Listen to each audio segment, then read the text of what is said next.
कार्य है, अज्ञान का अपना कार्य है।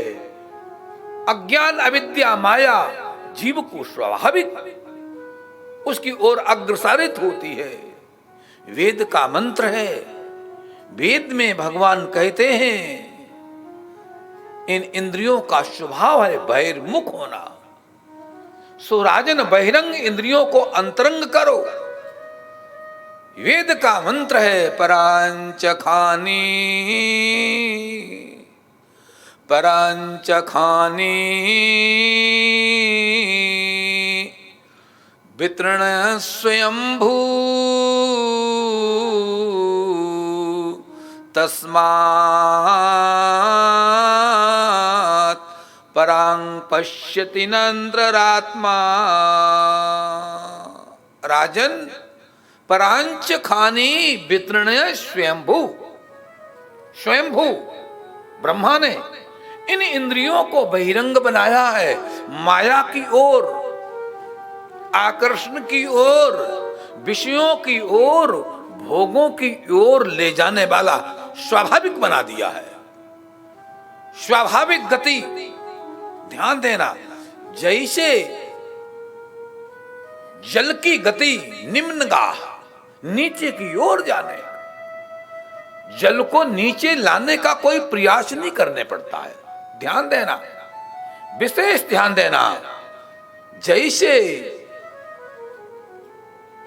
हम टैंक में जल भरने के लिए मोटर और पाइप का अवलंबन लेते हैं, उस टैंक तक जल को पहुंचाते हैं, लेकिन उस जल को टैंक से नीचे लाने के लिए कोई पंप की आवश्यकता नहीं है।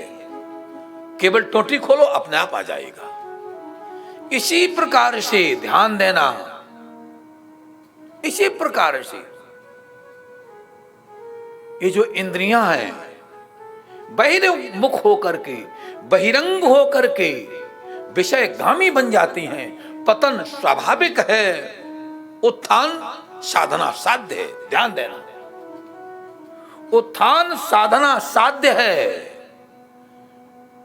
साधना करोगे, साधना के द्वारा आप उत्थान को प्राप्त करोगे और पतन के लिए कोई आवश्यकता नहीं है। ध्यान देना, विशेष बात, उत्थान में साधक को साधना करनी पड़ती है, उपासना करनी पड़ती है। यम नियम आसन प्राणायाम प्रत्याहार धारणा ध्यान समाधि, इन सब का अवलंबन लेने पड़ता है। ध्यान देना, बड़ी सुंदर बात। सठ संपत्ति, सठ संपत्ति के बिना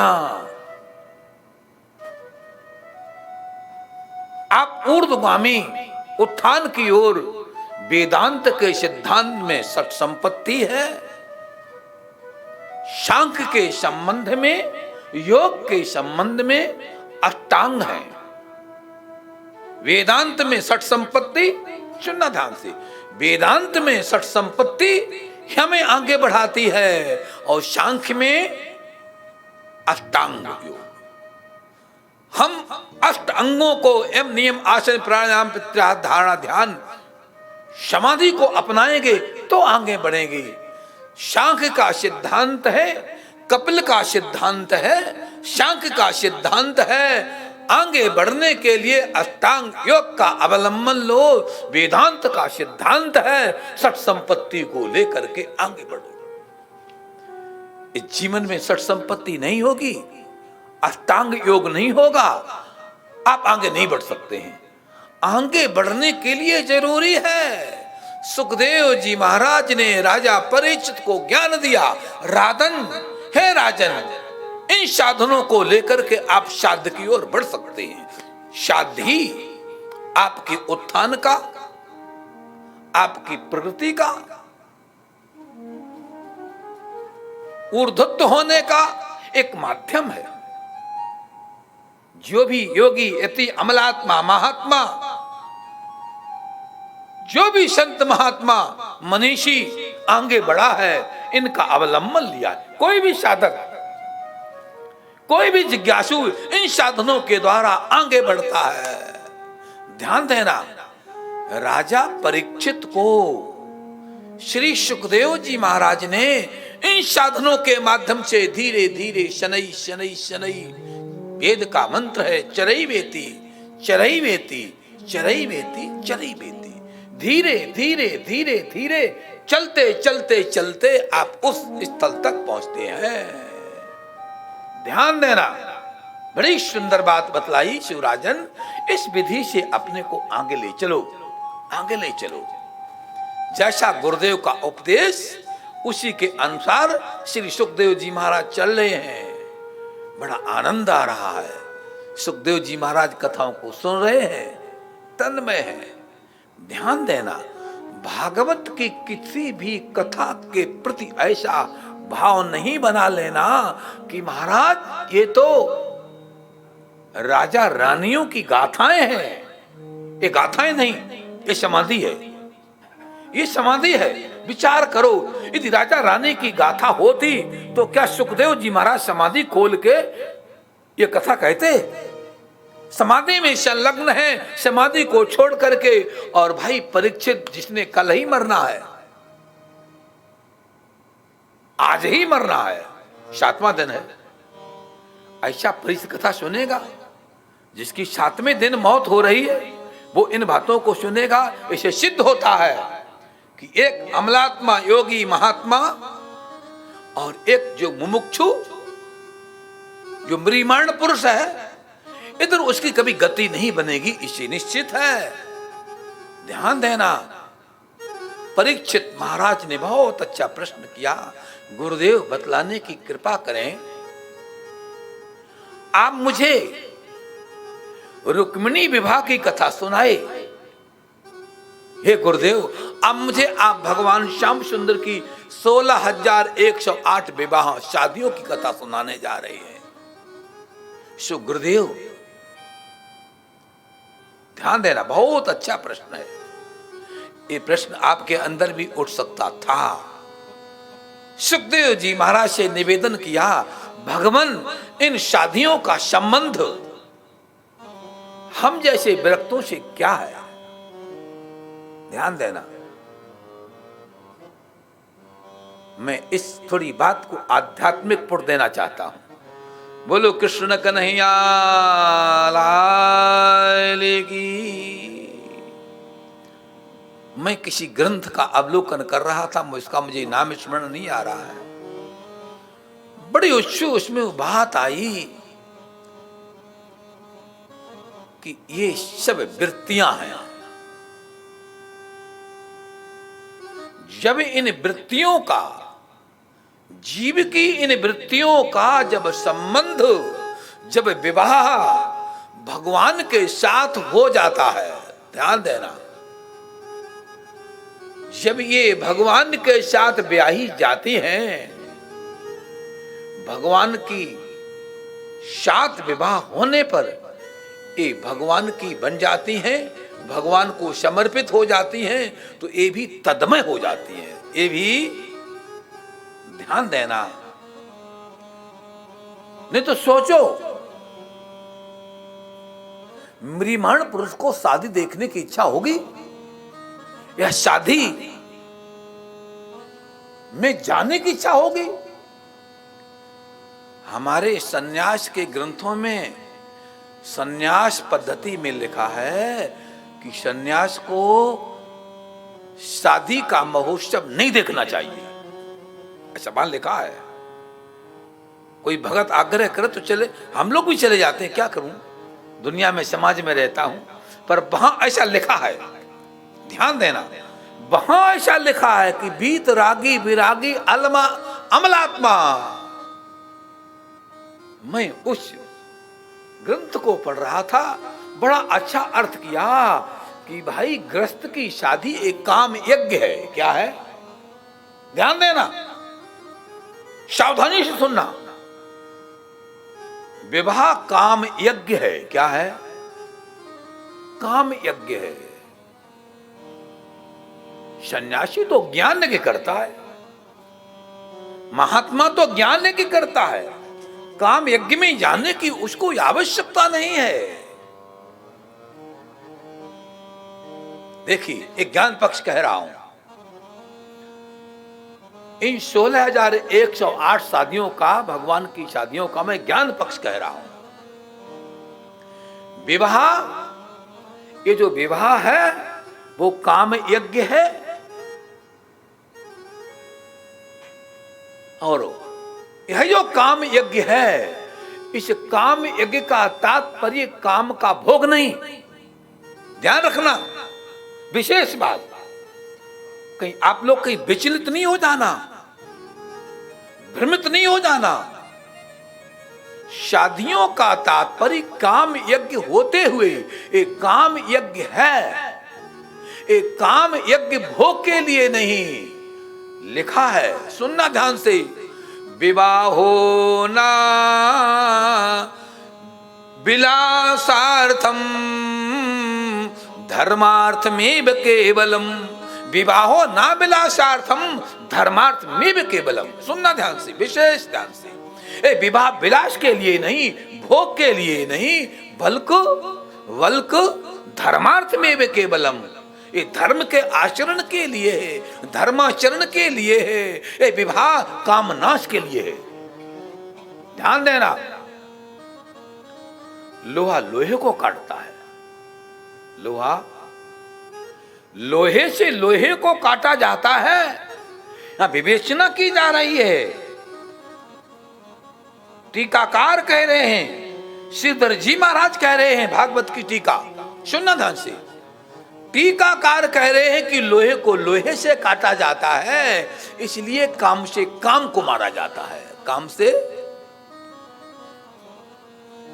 ये विवाह काम को काम से मारने के लिए है। ध्यान देना, विवाह आसक्ति के लिए नहीं है, विवाह भोग के लिए नहीं है, विवाह विलास के लिए नहीं है। विवाह इसलिए है कि हमारी परंपरा चलती रहे। एक व्यवस्था है, एक व्यवस्था है, भगवान ने व्यवस्था बनाई है। स्वयं भगवान स्वयं व्यवस्था में बंधे हैं। भगवान गृहस्थ का रूप धारण किए। क्या धारण किए? अरे वो तो चिन्मय है। सुनना ध्यान से, भगवान तो चिन्मय है, निर्गुण है, अव्यक्त है, निराकार है। निर्गुण निराकार अव्यक्त चिन्मय को क्या आवश्यकता पड़ी? पर भगवान लीला करते हैं। क्या करते हैं? भगवान ने लीला की है। भगवान ने 16,108 देवियों के साथ शादी की। ये क्या है? भगवान ने कहा कि ये संसारी लोगों, तुम एक पत्नी में बंध करके झंझावात में फंस जाते हो, जीवन को बर्बाद कर लेते हो। मेरी 16,108 पटरानियां हैं, पत्नियां हैं, पर 108 के साथ में रमण करते हुए भी, रहते हुए भी, ग्रस्त में रहते हुए भी मैं उन सबसे परे हूं, उन सबसे विलग हूं। कुछ आई बात समझ में? कुछ समझे? विवाह क्यों? फंसने के लिए नहीं, विवाह फंसने के लिए नहीं, विवाह तो उभरने के लिए है। अरे भाई, नौका संतरण के लिए होती है, नौका नदी से पार करने के लिए होती है। ये भव सागर है, इस भव सागर को पार करने के लिए व्यवस्था बनाई है। शादी की है डूबने के लिए नहीं। नौका तुमको मिली है डूबने के लिए नहीं, पार करने के लिए। पत्नी तुमको मिली है संतरण करने के लिए, डूबने के लिए नहीं। ध्यान देना, बात को समझो। रहस्यात्मक आध्यात्मिक अर्थ मत भूल जाना कि शादी भोग है, विवाह विलास है। विवाह विलास नहीं, विवाह तो मोक्ष का पथ है, मोक्ष का पथ है।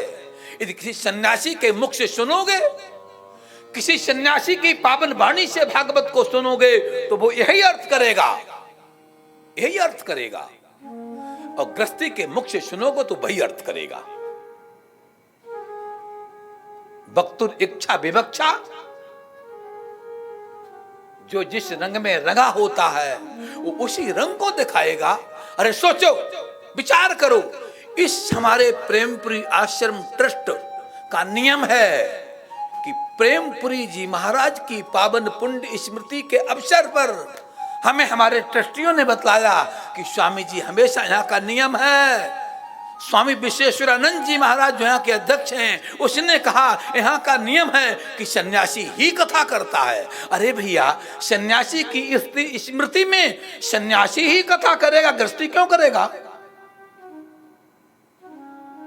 जो बंधा हुआ है, ध्यान देना, जो बंधा हुआ है वो किसी को क्या खोल सकता है? खोल तो वही सकता है जो स्वयं खुला हो।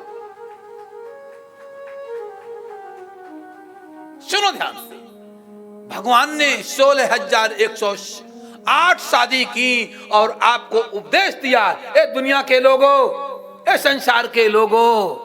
राजेश भाई, भगवान ने उपदेश दिया, ए दुनिया के लोगों।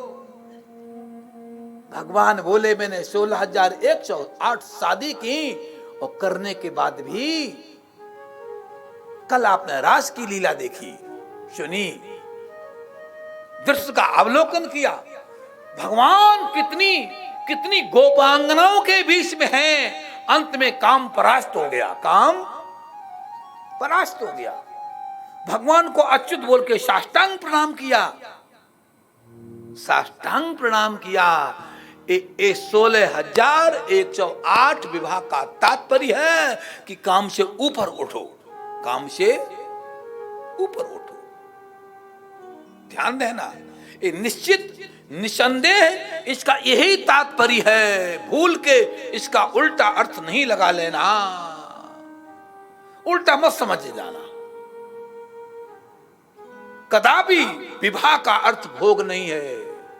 विवाहो नाभिलाषार्थम धर्मार्थ मेव केवलम, ये तो धर्म के लिए है, ये तो मोक्ष के लिए है, ये तो मुक्ति के लिए है।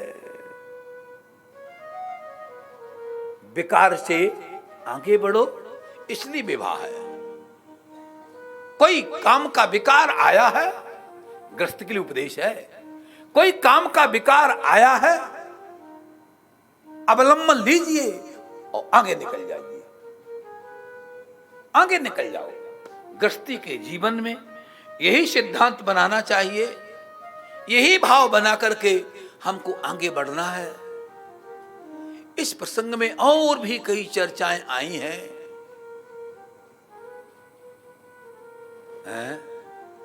16,108 शादियां हैं, ध्यान देना। कितनी है? 16,108। बड़ा मार्मिक प्रसंग है, बहुत मार्मिक प्रसंग है। भगवान की जो शादियां हैं कोई सामान्य शादी नहीं है। संसारियों की तरह शादी भगवान नहीं किए हैं, संसार के लिए नहीं किए। हाँ ठीक है, कथा है, कथा का अध्यात्म पक्ष भी होता है। इस कथा से 16,008 शादियों से आध्यात्मिक पक्ष में आओगे तो मोक्ष का मार्ग मिलता है।